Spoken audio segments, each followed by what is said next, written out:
Les amis, bonjour à tous, j'espère que vous allez bien et que tout se passe pour le mieux pour vous.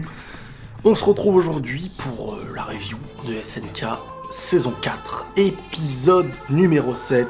Oh, ça part dans tous les côtés, là, ça part de tous les côtés. Alors, on n'est pas sur un épisode où il suffit de s'asseoir et de comprendre une histoire, on essaye de voir en profondeur de ce qu'on nous explique, des choses historiques, SNK, comprendre et tout.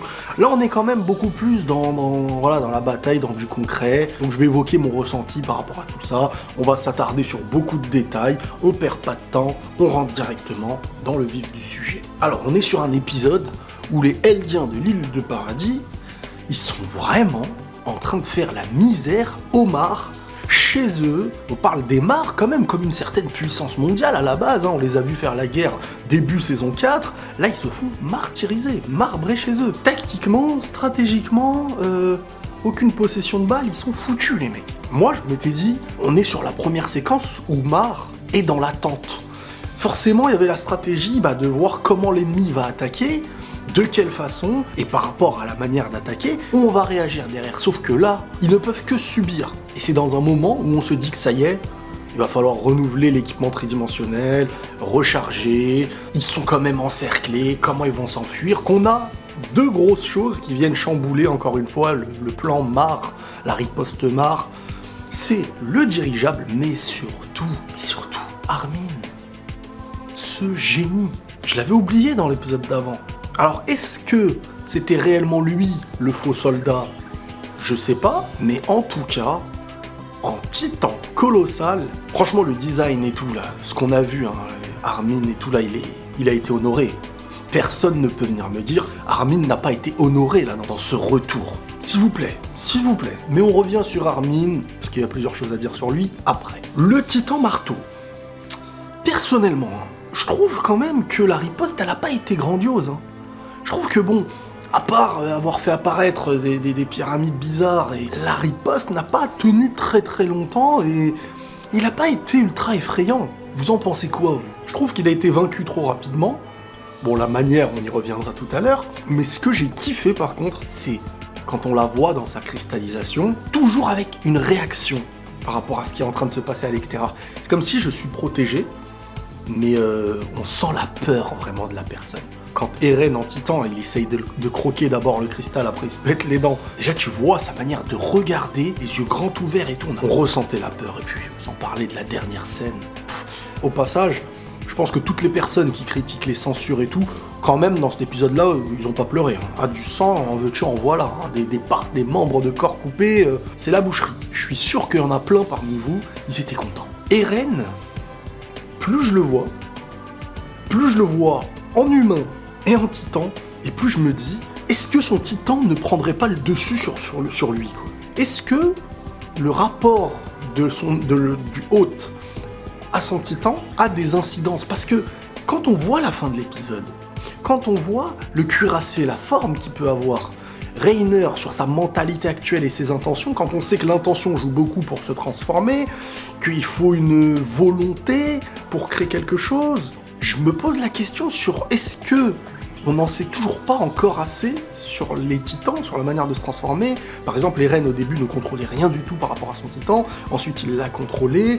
Aujourd'hui, est-ce qu'à un moment donné, il se peut que ce soit pas le titan qui vient te contrôler et avoir un impact sur ta forme humaine ? Mais je pense que ce qu'on voit là avec Reiner à la fin, parce qu'il a une forme vraiment bizarre son titan, je pense pas qu'entre-temps Reiner, on le voit en début de saison, il s'est transformé en cuirassé.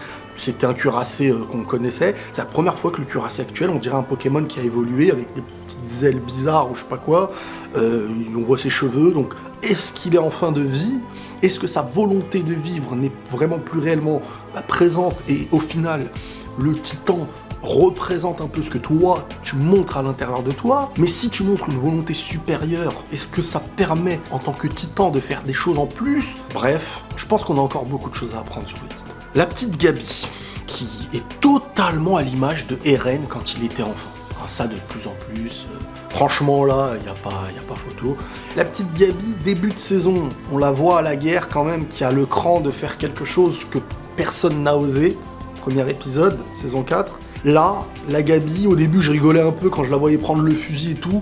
Je me dis, on est sur une période où, pour l'instant, il n'y a aucun problème du niveau du bataillon. Bon, il y a des petits morts par-ci par-là de personnages inconnus. Pour l'instant, tout est trop beau. Et Gabi, je la vois bien faire chambouler un petit peu le plan. Il faut savoir que là, il y a un dirigeable. Le dirigeable, rappelez-vous, il y a des diodes qui ont été mis au-dessus des bâtiments pour bien diriger le dirigeable. C'est un bon repère, c'est une piste à suivre, quoi. Mais là, par contre, il y a un danger, en fait, qui se pose. C'est que le dirigeable, il part. Le dirigeable, il s'arrête pas dans le ciel. T'avances, tu le prends, c'est bon, tu le prends pas, bah là, ça va être très très chaud. Et je sais pas pourquoi, je pense que Gabi, elle va retarder le truc. Je sais pas pourquoi je pense que Gabi, soit à cause d'elle, certains ne vont pas pouvoir prendre le dirigeable, soit elle va faire quelque chose. Je pense que c'est le dernier renfort qu'on n'attend pas du côté d'Aymar qui va peut-être poser des problèmes. Avec peut-être Reiner qui va retarder aussi peut-être Eren. On revient encore une fois de manière sublime sur la rivalité du Bestial et de Levi, mais d'un Levi sur-cheaté, sur-boosté, au point en fait où le... Non mais en fait, soit... Alors, il y a deux options. Soit le Bestial, on nous le vend comme quelque chose... et que les Mars, même eux, le voient comme je sais pas quoi. Soit Levi, il est trop cheaté, il se le tartine à chaque fois. Il l'explose, c'est son petit-déj, le mec. Donc moi, je me dis, c'est trop facile, en fait. Parce que là, c'est même pas une stratégie où il a fallu se sacrifier comme avec Erwin... Tout le monde se sacrifie, moi je fais le tour et derrière je me le farcis.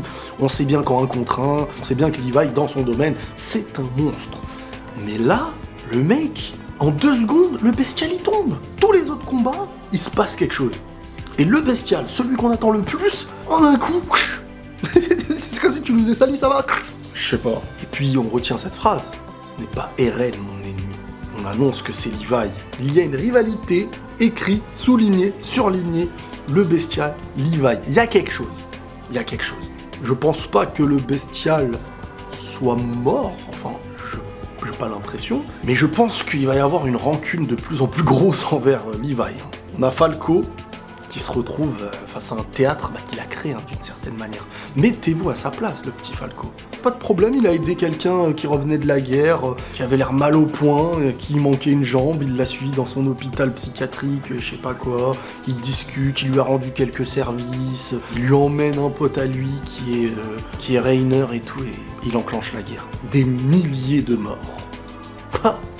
Imaginez-vous. Donc lui aussi, il a de la rancune. Mais Falco, malgré tout, dans cet épisode-là, je le sens tellement proche de Reiner, et je sais pas pourquoi j'ai l'impression que ils sont pas sur la même volonté entre Gabi et Falco. Quand Falco, il se permet de dire faudrait peut-être qu'on le laisse un petit peu tranquille, Reiner et tout, tu te dis mais attends, là on est en pleine guerre.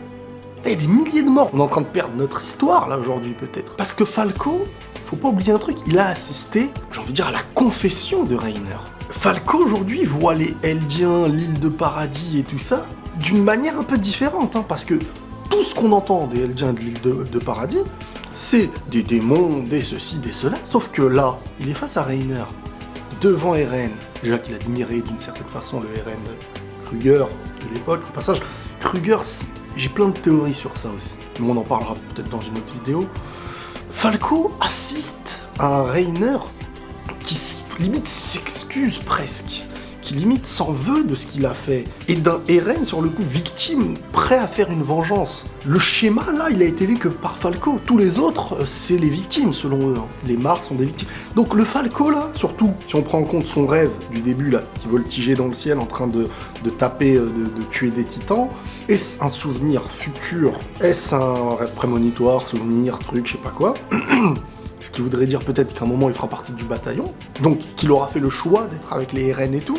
En tout cas, pour moi, là on est sur des prémices, pas forcément d'une volonté de rejoindre les RN et compagnie, mais totalement différente de la volonté d'une Gabi.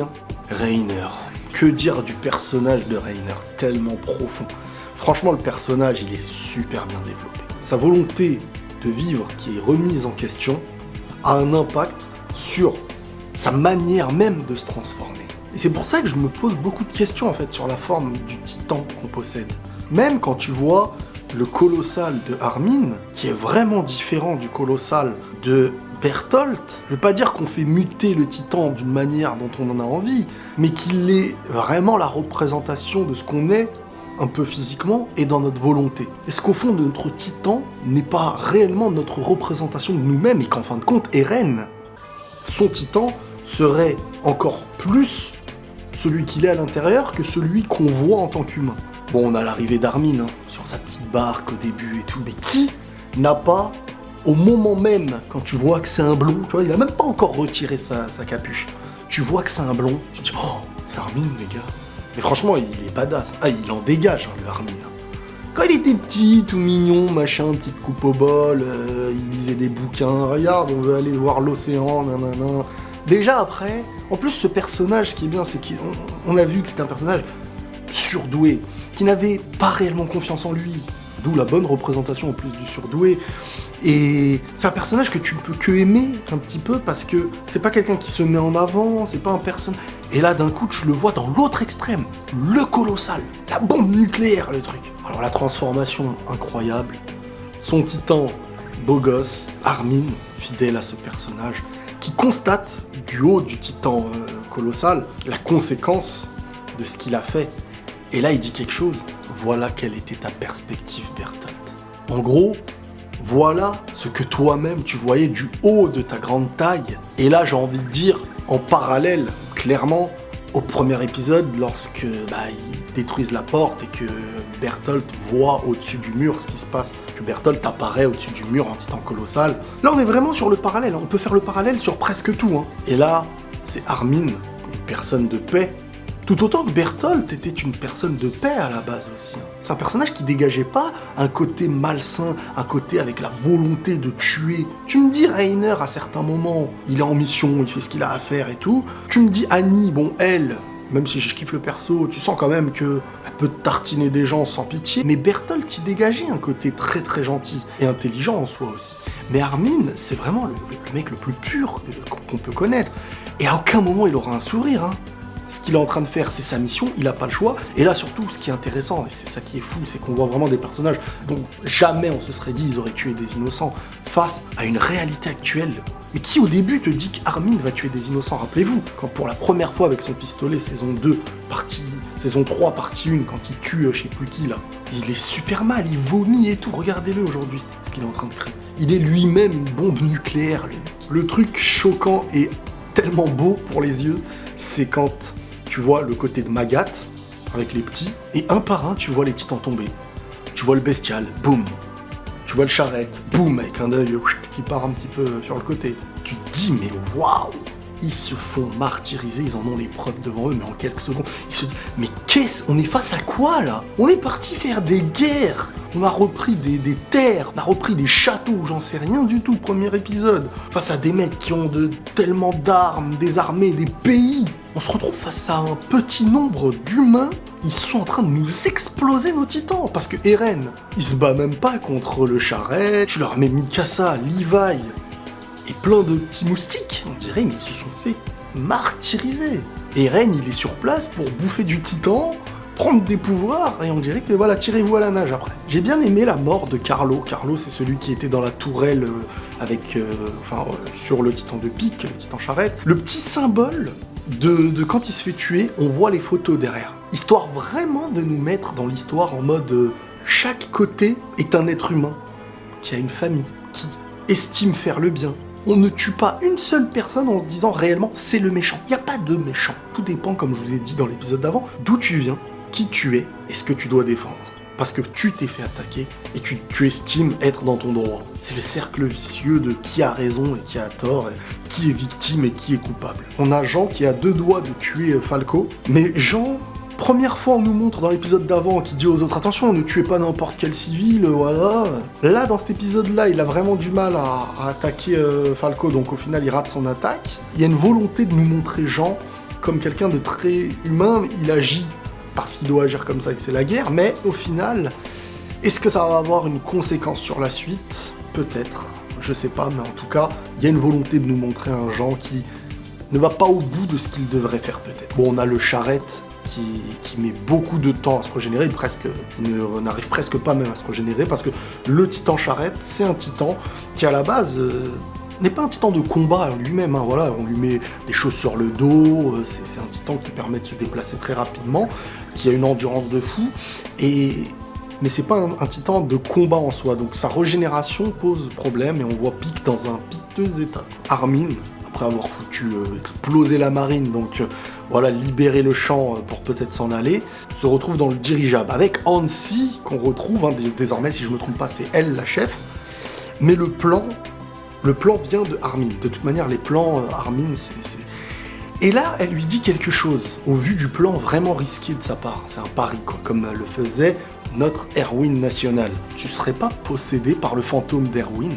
Et là, c'est comme si un peu la volonté d'Armin, en ayant pris la place d'Erwin, se sentait presque par compassion dans l'obligation de le remplacer par le manque qui a été créé, en fait. Je sais pas si vous voyez ce que je veux dire. Armin, aujourd'hui, doit jouer son propre rôle, mais doit tout faire. Et je pense que, intérieurement, enfin, vous m'avez compris, on veut nous présenter ça.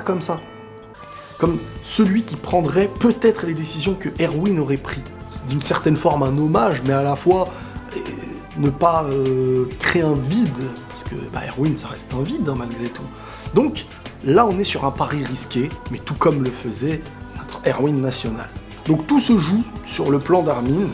Logiquement, Armin, quand il a un plan, un pari, toujours ça finit bien. On veut pas nous montrer un Armin qui s'est trompé sur un plan et tout ça. Lui, il doute de lui, mais la finalité de ses plans, jusqu'à maintenant, ils finissent bien. Bon, il a fini en brochette il y a pas longtemps, mais quand même. Mais ce serait trop beau pour que tout passe comme ça proprement. Pour moi, c'est pas possible. Ce serait trop happy ending, le truc. La stratégie de Eren, qui improvise les combats et la brutalité comme personne, il a réussi à comprendre que la cristallisation, là, au moment où le titan mâchoire griffe le cristal, il s'est dit tiens, bon bah, on lui retire ses membres et on fait de lui un casse-noisette, quoi. Et la scène, elle est glauque, hein, en mode tac. En plus, ce qui est 2 fois plus glauque, c'est que, mettez-vous à la place de Porco, du titan mâchoire sur le coup, qui, contre ta volonté, c'est comme si on prenait tes mains et on te faisait tuer quelqu'un, alors que tu aimes bien, peut-être, mais tu allais tuer de tes mains, de tes dents ou de ce que tu veux, et à la fois tu donnes, et surtout quand on connaît la volonté de Porco, là il le brise intérieurement, hein. Parce que la volonté de Porco, quand tu le vois, il nous faut le titan originel et tout, bah voilà, le titan originel, ce qu'il te fait faire, il t'a retiré intérieurement, il t'a humilié, et ce moment-là, il est... s'il est encore vivant après ça, le Porco, il va avoir une de ses haines envers Eren, vous pourrez pas savoir. C'est obligé. Tout comme le bestial envers Levi. Chacun aura son ennemi d'une certaine façon. Sauf s'ils se font finir et que voilà, quoi. Bref, le sang qui coule, le bruitage dégueulasse, Eren qui avale, et forcément, prend le pouvoir du marteau. Alors là, par contre, moi je suis dans un questionnement de fou. Comment ça se passe? Tu as le pouvoir du marteau. Tu me diras, à la rigueur, il peut faire apparaître des choses et tout, d'accord. Mais maintenant, ça se passe comment? Parce que normalement, chaque titan a quand même sa forme. Tu choisis ta forme, tu gardes la forme que tu as actuellement. Est-ce que tu peux choisir comment tu te transformes? Qu'est-ce qui se passe? C'est ça que j'aimerais bien savoir. Mikasa... En fait, on a l'entourage de Eren, l'entourage proche, Armin, Mikasa, vraiment triste de faire ce qu'ils sont en train de faire. Ils suivent et ils sont dans la volonté d'agir parce qu'il faut agir, parce qu'il faut se battre, mais on sent quand même dans leur regard de la peine. Hein. On a un Armin qui regarde l'enfant du haut du titan colossal en train de mourir et de souffrir. De l'autre côté, on a une Mikasa qui, dès qu'elle revoit Eren, elle lui dit « T'as vu ce qu'on est en train de faire? Il n'y a plus de marche arrière. Regarde les civils, les enfants et tout, les larmes aux yeux. » Et comme je vous dis, on finit l'épisode avec un Reiner, nouvelle forme. Est-ce une meilleure forme ou une moins bonne forme? Il a l'air moins dangereux. J'ai l'impression que c'est autant... C'est un titan, mais qui... Au vu de la coupe, on voit les cheveux et tout qui tombent. On dirait vraiment que c'est un Reiner humain, titan, mais pas que titan. Avec de l'humanité presque. Donc qu'est-ce que ça représente? Je pense qu'on nous l'expliquera dans le prochain épisode. Mais il est mal au point, le Reiner. Il est mal au point, le pauvre, et à chaque fois, il n'a pas envie d'intervenir parce qu'il est entre deux chaises, parce que chaque choix qu'il fera est à l'encontre de ce qu'il veut intérieurement. Il ne veut ni être d'un côté ni de l'autre. Ce qu'il a envie, même il le dit à la fin, vous refusez de me laisser crever, quoi, en fait. Mais d'une certaine manière, il peut pas même mourir comme ça bêtement parce qu'il possède le titan cuirassé. Quelle souffrance, le mec. Quelle souffrance. Donc, vraiment un épisode, j'ai bien aimé les musiques. Parce que autant parfois je trouve qu'on aurait pu glisser d'autres musiques qui auraient été épiques. Mais là, dans cet épisode-là, quand il y a eu de l'action, il y avait la musique qu'il fallait à mes yeux et tout. Totalement satisfait. Voilà les amis pour cette review de l'épisode 7. J'espère qu'elle vous aura plu. Prenez tous soin de vous et la paix sur vous.